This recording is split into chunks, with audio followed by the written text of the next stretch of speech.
Այս օրերին Մերձավոր Արևելքում լարվածությունը շարունակում է աճել։ Մի կողմից Միացյալ Նահանգների նախագահ Դոնալդ Թրամփը սկսել է վերջնագրերով խոսել Իրանի հետ, սպառնալով պայթեցնել կամուրջներն ու էլեկտրակայանները, մյուս կողմից չի բացառվում հրադադարի հասնելու հնարավորությունը։ Այս բարդ եւ բազմաշերտ իրավիճակը հասկանալու համար այսօր զրուցելու ենք իսրայելագետ Սերգեյ Մելքոնյանի հետ, փորձելով պարզել, արդյոք հնարավոր են դիվանագիտական ելքեր։ Պարոն Մելքոնյան, շնորհակալություն մեր հրավերն ընդունելու համար։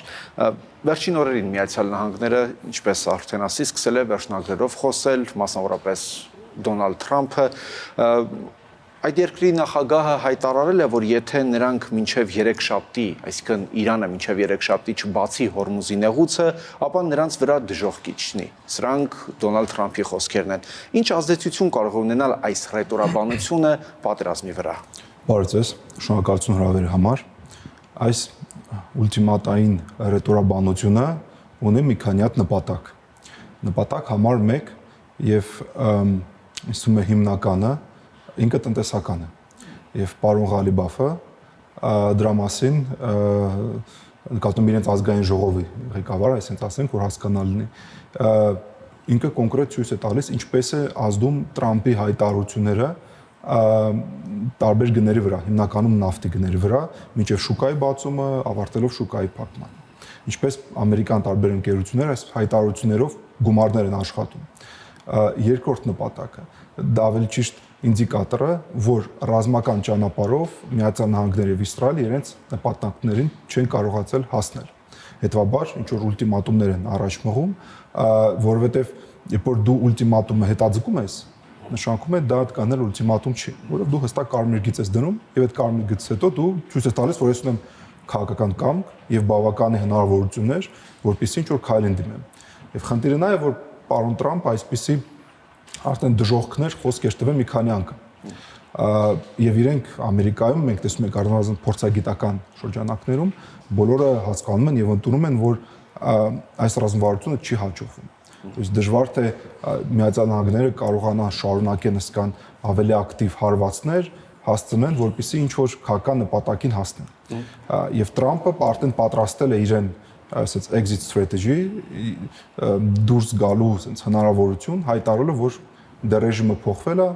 մենք հիմա նոր մարդկանց հետ ենք բանակցում, որոնք ավելի ընդունակ են մեր առաջարկներին եւ այլն։ Սա հիմնականում ասած սպառնալիք է, բայց ոչ մեկ չգիտե արդյոք այդ սպառնալիքից հետո ինչ որ մի բան տեղի կունենա։ Եթե իրաց իսկապես իրենք հարվածեն կամուրջներին եւ այլ քաղաքացիական ենթակառուցվածքին, ապա Պարսից ծոց արաբական երկրները պիտի պատրաստ լինեն, որ նույն պատասխանը Իրանը կհասցնի իրենց, որովհետեւ պարզ է, որ Իրանը կշարունակի հարվածել ամերիկյան ռազմական ենթակառուցվածքին, բայց Իրանը պատասխանում է պրոպորցիոնալ։ Եթե հարվածել են պայմանական համասարանի դեմ, տեղի ունեց ինչ որ հարված, Իրան հայտարարում է, որ կհարվածի այլ ամերիկյան համասարաններին Մերձավոր Արևելքում։ Եթե այս դեպքում հարված են կամուրջներն եւ այլ ենթակառուցվածքներին, ապա Իրանը համատեղ այդպես պատասխան կտեղի։ Պարոն Մելքոնյան, նաեւ այսպիսի տեսակետներ կային այս շրջանում, թե այս պատերազմը սկսել է Իրանը դեռևս 1979 թվականից հայտարարելով մահ Միացյալ Նահանգներին եւ Իսրայելին։ Ինչպես կարձագանք եք այս հայտարարություններին։ Մենք կարող ենք տեսնենք, որ այս ժամանակահատվածում, մոտավորապես կես դարի ընթացքում Իրանը ինիցիատոր չի եղել որևէ պատերազմի Իսրայելի դեմ կամ Միացյալ Նահանգների դեմ։ Նույնիսկ Իրանը ուժի կիրառմամբ չէր զսպում, երբ որ Միացյալ Նահանգները ընդլայնում են իրենց ռազմական ներկայությունը տարածաշրջանում։ Նույնը Իսրայելի դեպքում, երբ որ պրոիրանական խմբավորումները պայմանական Լիբանանում կամ Սիրիայում մոտիկանում էին Իսրայելի սահմանին, բայց առանց որևէ գործողություններ, առաջինը ով պրևենտիվ հարված էր անում, դա Իսրայելն էր, այլ ոչ թե պրոիրանական կամ Իրանի դաշնակիցները տարածաշրջանում։ Առավել եւս, երբ որ Միացյալ Նահանգները արդեն 2003 թվին մտան Իրաք, լայնածավալ, իրենք նույնիսկ համագործակցում են Իրանի հետ անվտանգության ոլորտում, որովհետեւ բոլորը հասկանում, որ պետք է թույլ չտար, որպեսզի ընդհանրապես քաոս լինի տարածաշրջանում, եւ Իրանը Իրաքի հետ ունեին որոշակի, ասենք ասենք, տարաձայնություններ, այստեղ Ամերիկա եւ Իրանի շահերը նույնիսկ համընկնում են։ Նկատում եք, որ խոսքը հասնում է ինչ որ լուրջ, պրագմատիկ շահերի, այդտեղ նույնիսկ իրենք կարող են համագործակցել։ բայց այո, ռետորաբանությունը միջ այսօր չի փոխվել։ Նույն ինչպես դրանից հետո օրինակ ոնց որ Բուշի օրոք էր, երբ որ Միացյալ Նահանգները անվանեցին Իրանը շատ վատ փաստացի պիտակավորեցին որպես աբեկչական պետություն, Axis of Evil կոչելով եւ իրենց այլ դաշնակիցներին, հետաբար դրանից հետո բացեցին տանուշից պատուհանը, որ լայնածավալ գործողություններ ապագայում կարան անեն նաեւ Իրանի դեմ։ Իսկ արդյոք Իրանը իսկապես ձգտում է ունենալ միջուկային ռումբ, որովհետեւ հենց նման տեսակետներ եւս հնչում է եւ որպես պատերազմի պատճառ նաեւ սա է առաջ քաշվում։ Դեք առաջին այդպիսի հայտարարություն մոտավորապես մենք ունեցել ենք Իսրայելից ավելի քան 35 տարի առաջ։ Ես գրեթե վստահ եմ, որ եթե Իրանում իսկապես ցանկանային ստանային միջուկային ռումբ, միջուկային զենք 35 տարի առաջ, ապա արդեն իրենք դա արել են։ Դա կարող են անեն ինչպես Հյուսիսային Կորեան արեց կամ ինչպես Իսրայելը արեց, բոլորս գիտենք, որ իրենք արդեն ունեն միջուկային զենք։ Բայց այնտեղ կան որոշակի սահմանափակումներ։ Առաջինը ֆաթուան է հոգևոր առաջնորդից, որ միջ այսօր գործում է, որ Իրանը չպիտի ունենա միջուկային զենք, որովհետև ինքը շատ վատ բան է, ոչ բարոյական է եւ այլն եւ այլն։ Երկրորդը, երբ որ կնկեցին պայմանագիրը Միացյալ Նահանգների հետ եւ այլ եվրոպական երկրների հետ միջուկային ենթակառուցվածքի վերաբերյալ, ապա յուրաքանչյուր գրեթե ենթակառուցվածքը վերահսկվում էր միջազգային մարմիններից լիազորված։ Իրենք ամեն ինչից տեղյակ են, թե որ տեղ ինչքանով ուրանը հարստացվում է։ Հետևաբար, եթե Իրանը իսկապես ցանկանար, մենք տեսնում ենք ինչպես իրան կարողացան հրթիռային ծրագիր զարգացնեն, ստորգետնյա, բառից բուն իմաստով, ժայռեր տակ կիլոմետրներ, հարյուրավոր մետրներով, եւ հիմա վերարտադրում են նոր հրթիռներ են ստեղծում, որոնք հիմա կիրառում են, ապա որն էր խնդիրը, որպեսզի իրենք ստանային միջուկային զենք։ Այնտեղ համ արտաքին սահմանափակումներ կային նկատմամբ, համ ներքին սահմանափակումներ կային։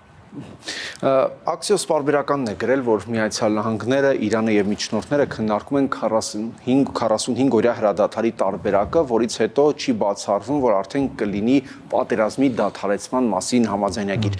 Կողմերը պատրաստ են գնալ այս գործարքին ըստ Շատ դժվար հարց եք տալիս, որովհետեւ երբ որ մենք ասում ենք կողմերը, պիտի հասկանանք, թե այդ կողմերը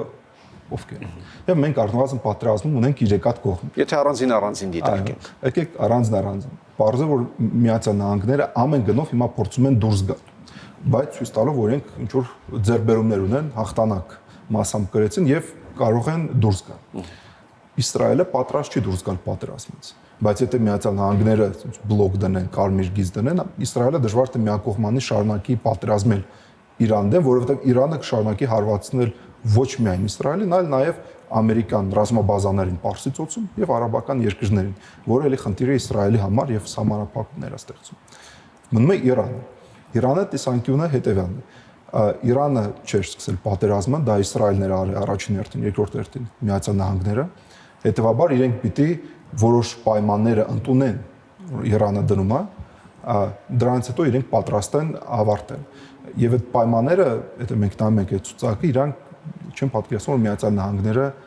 ընդունեն։ Օրինակ, կետերից մեկը դա կոմպենսացիան է բոլոր վնասի։ Դժվար թե Միացյալ Նահանգները ինչ-որ կոմպենսացիա անեն։ Բայց դա չի իրական հարց։ Իրական հարցը թե ինչ է տեղ ունենում Իրանի ներսում։ Այն ինչ որ մենք բաց աղբյուրներից տեսնում ենք, կան տարբեր կարծիքներ։ Այս վերջերս պարոն Ջավադ Զարիֆը նախկին արտգործնախարար Իրանի իր հոդվածում նշել էր, թե ինչպես Իրանը կարող է ավարտել պատերազմը։ Եվ այդ հոդվածին արդեն տարբեր պատասխաններ եկան, նույնիսկ Պարսից արաբական երկրներից, Ամերիկայից եւ այլն։ Եվ այնտեղ ինքը արդեն գրեթե համաձայնվում էր այդ մոտեցման հետ, որ եկեք հասնենք ինչ-որ զինադատարի, չգիտենք ինչ կան ժամանակ, բայց հետո SSS ցուցակով անցնենք այս պայմաններով։ Սա մեկ մոդալություն է, կա այլ մոդալությունը Իրանում, որը այսօր դոմինանտ է, որ որով է զինադատար չպիտի լինի։ Իրանը դե ֆակտո հաղթում է, որովհետև ռեժիմը չփոխվեց, հրթիռային համակարգը աշխատում է, Իսրայելը վնասներ դեր զգում է, Միացյալ Նահանգների ներկայություն տարածաշրջանում ֆիզիկապես նվազում է, որովհետև Իրանը ոչնչացնում է իրենց ռազմական կառուցվածքը, ապա ինչ իրանք պիտի դիմեն զինադատարին։ Բայց պատրաստ են քննարկել ընդանուր խաղաղության պայմանագիր, որը կտա երաշխիքներ, որ ապագայում պատերազմ չի լինի։ Այս երկու տարբեր կարծիքներն են։ Հետևաբար չգիտեմ թե որ կարծիքը կհաղթի, այսպես ասենք։ Բայց Իրանը մենք տեսնում ենք ավելին պատրաստ է շարունակել երկարաժամկետ ցածր ինտենսիվության պատերազմը, նույնիսկ հասկանալով, որ տնտեսական բացասական հետևանքները իրենց համար շատ զգալի են։ Այսինքն, եթե այս գործընթացները պատերազմի ընթացքում ըստ ձեզ որևէ ազդեցություն չունեցան Իրանի ներսում, չհանգեցրին որևէ փոփոխությունների, ապա պատերազմից հետո դժվար հանգեցնեն։ Դա ամենամեծ մարտահրավերը կլինի ըստ ինձ Իրանի համար, թե ինչ տեղի կունենա պատերազմից հետո, որովհետև հասարակությունը պատրաստ է այս դժվար պայմաններում ապրել, ժողովուրդը գնում է գործի, աշխատանքի, խանութներում առևտուր է անում, փորձում են իրանց օրյա կյանքը վայելեն, բայց իրենք պատրաստ են այդ սահմանափակումները եւ դժվար պայմանները ընդունեն, այն դեպքում, երբ որ պատերազմի մեջ է գտնվում իրենց երկիրը Միացյալ Նահանգների հետ եւ Իսրայելի դեմ, բայց երբ որ պատերազմը ավարտվել է եւ տնտեսական խնդիրները ավելի զգալի կլինեն,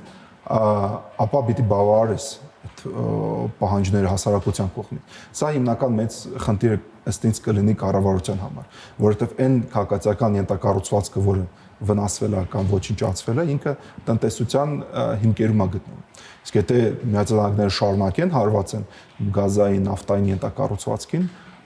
ապա կյանքը ավելի դժվար կլինի սովորական շարքային քաղաքացիների համար։ Եվ այստեղ նոր կառավարությունը համար ամենալուրջ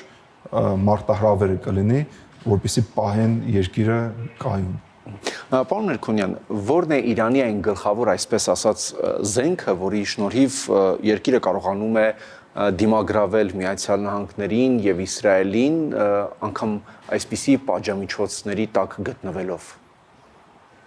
Որովհետև սովորաբար նման պատժամիջոցների տակ գտնվող երկիրը թվում է թե Միացյալ Նահանգների պես եւ Իսրայելի այսպես համատեղ դաշնակցային հարաբերություններ ունեցող երկրների դեմ չպետք է կարողանար, բայց մենք տեսնում ենք, որ Իրանը ինչպես դուք եք գնահատում, կարողացել է կանգուն մնալ եւ կարողանում է դիմագրավել։ Որն է այստեղ ինչ որ ֆենոմեն, ասենք, թե այդ գլխավոր զենքը, որի միջոցով դա կարողանում է տեղի ունենալ։ Ինձ թվում է գլխավոր զենքը դա պատմությունն է եւ աշխարհագրությունը, որտեղ Իրանը ինքը պետություն չի, դասական հասկացողությամբ, որը մենք գիտենք, օրինակ Չինաստանն էլ սովորական պետություն չի, իրենց շատ հաճախ կոչում են քաղաքակրթություն նույնիսկ, որտեղ իրենք 1000 տարիներով փորձ ունեն պետական համակարգ կառուցելու, զարգացնելու եւ տարբեր ազգեր, ցեղեր, տարբեր կրոններ մեկ տարածքում փաստացի նոր ինչ-որ գիտելիքներ են ստեղծում, դա է հենց քաղաքակրթության իմաստներից մեկը։ Եվ իրենք հասկանում են, թե ինչքանով նուրբ են այս իրավիճակը եւ ունեն բավականի փորձ, երբ որ մենք խոսում ենք իրենց ռազմավարական խորհրդության մասին, նաեւ պատմության մասին է խոսքը գնում։ Այդ պատմական փորձ ունեն։ Երկրորդը աշխարհագրությունը։ Դա տալիս է իրենց էլի ռազմավարական խորհրդությունը, ինչպես իրանք հիմա փաստացի Օրմուզի նեղուցը պահելով փոխեցին ընդհանուր խաղի կանոնները, պատերազմի խաղի կանոնները։ Հիմա բոլոր աշխարհը կախված է փաստացի Իրանից։ Նույնիսկ եվրոպական տարբեր երկրները, որpիսի իրենց տնտեսությունը կարողանա կայուն մնա, ստիպված են լեզու գտնել Իրանի։ Զանգեն Իրան, նույնիսկ սանկցիաների տակ գտնվող համոզեն, որ կարող եք երկու հատ տանկեր թողակ իրենք հասնեն պայմանական Ֆրանսիա։ Նույն այսպիսի բան պատկերացնել մոտ 1 տարի առաջ շատ դժվար կլինի։ Սա իրենց տալիս են առավելություններ, որոնք այլ երկրները կարող են չունենալ։ Բայց ավելի ռացիոնալ է տնայինք, Իրանը պատրաստվում էր հենց այս սցենարին կես դարից ավել ժամանակի ընթացքում։ Իրենք հասկանում են, որ պատերազմը Միացյալ Նահանգների կողմից եւ Իսրայելի կողմից Իրանի դեմ անխուսափել է, հետեւաբար սկսած պետական համակարգից, վերջացած ռազմական համակարգից, բոլորը պիտի պատրաստ լինեն։ Եվ հիմա նույնիսկ դա դրսից հասարակությունն է զգում։ Մի հատ օրինակ բերեմ, ես վերջերս Իսրայելում հրատարակեցին նոր հարցումները եւ ըստ այդ հարցումներին, եթե մինչեւ պատերազմ ավելի քան 63% Իսրայելում վստահ էին, որ կարող են հասնել իրենց նպատակին եւ արժի շարունակել պատերազմ, որպեսզի փոխեն ռեժիմը, հիմա այս թիվը առաջին անգամ իջել է 50%-ից քիչ, 45% է։ նույնիսկ Իսրայելում հասարակությունը կասկածում է, որ արդյոք Իսրայելը կարող է հասնել այդ նպատակներին եւ արժի շարունակել պատերազմը։ Իրանում այսպեսի կասկածների ինդիկատորներ մենք դեռ չենք տեսել։ Իսկ Միացյալ Նահանգներում այն մթնոլորտ, այն տրամադրությունները, որ կան նաև այն մասով, թե սա Միացյալ Նահանգների պատերազմը չէ, սա ըստ էության սրանք հիմնականում կարծես թե դեմոկրատների կողմից են հնչում, նրանց աջակիցների կողմից, որ սա Միացյալ Նահանգների պատերազմը չէ եւ Միացյալ Նահանգները ներքաշվել է այս պատերազմի մեջ Իսրայելի պատճառով։ Որքանով այս գնահատականները կարող են նաև Իսրայել-Միացյալ Նահանգներ հարաբերություններում սև խրել եւ նաև ազդել ըստ էության այս պատերազմի արդյունքների վրա։ Սարցին ինձ թվում է ավելի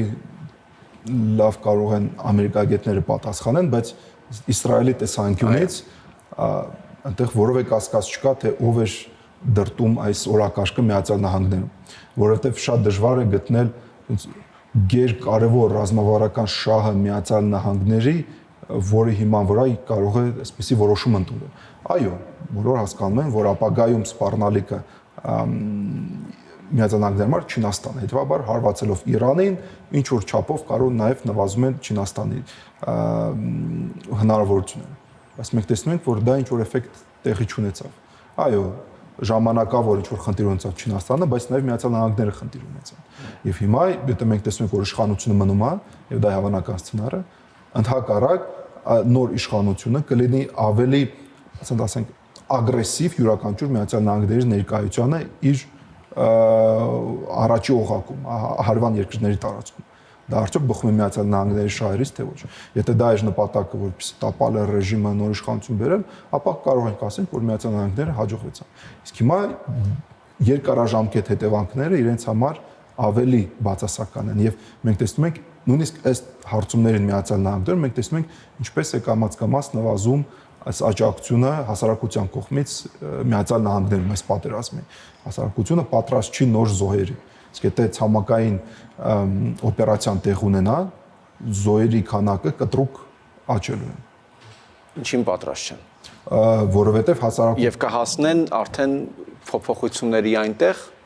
Եթե ինձ թվում է, եթե մենք վերցնենք մեր ծառայողի քարտեզը, գնանք Միացյալ Նահանգների փողոցներում հարցնենք կարող Իրանը ցույց տա, ես վախենում եմ, որ 90%-ը գրեթե չկարողանան գտնել, թե Իրանը որտեղ է։ Հետևաբար բացատրել ժողովրդին ինչու ամերիկացիք պիտի գնան զոհվեն 1000 կիլոմետր հեռու սահմաններից, որովհետև Իսրայելի համար դա ինչ-որ սպառնալիք է, դժվար է այսօր։ Շնորհակալություն։ Շնորհակալություն։ Հեռանկարում իսրայելագետ Սերգեյ Մելքոնյանն էր։